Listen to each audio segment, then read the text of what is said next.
We actually have a question. It's from Facebook. It's about penile circumcision. Sam from Dallas writes, I was circumcised as a child and I want to be uncircumcised again. I recently heard there are products using weights that can help put it back to being uncircumcised. Is this true? Ouch. Ouch. Weights? Sam's important question is actually, there's actually some contraptions out there that will help reverse a circumcision. Now, my question is, why? Because once you're circumcised, if the idea is to bring back more sensitivity, which is why some people will say, don't circumcise, that's already done. So you're not going to bring back any extra sensitivity by trying to just lengthen the skin. Some people who advocate reversal do it because they think there's more sensitivity with foreskin that has been stretched. But the foreskin's gone. So you're stretching out regular penile skin. The foreskin's you're only gone, going to get right? so much.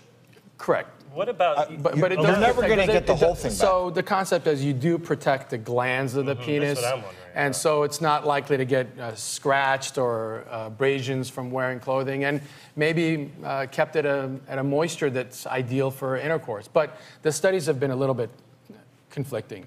There's been some studies that have shown that the prepuce actually, or the foreskin, has some sensory fibers there that make it more sensitive, while there's other studies that have not really shown that.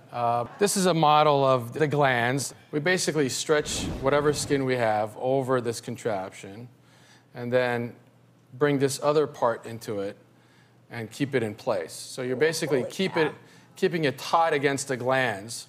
And so this is actually the basic model. This strap basically goes down to a contraption that's worn on the knee, and it gives it a nice little tug.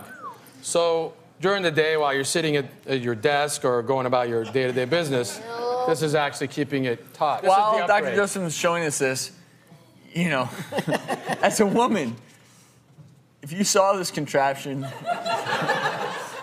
I would wonder. date's over, right? What are you doing? Now, this contraption is not FDA approved, No, but it's I not, so find we it can't endorse interesting it. because men who are circumcised, I don't personally know anyone walking around who's. I'm sure they're out there, and I think this is, I guess, what you're saying is an option, but not FDA approved. Correct. Can we agree, that in general, surgery on a man's penis is fraught with complications, no matter what you're trying to do? Yeah.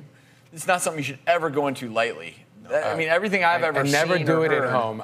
I have my own share of stories from going online on the internet and reading stuff about how to do certain things at home. And my favorite was a very educated guy that was at a university, and he was an engineer. He decided to circumcise himself at home. I tell you, I get more requests for circumcision. You know those instruction sets that it says, please read fully before you execute? Well, he actually decided to just go step by step without reading ahead. And it became part of reconstructing the skin back, and he realized he didn't have the right suture for it.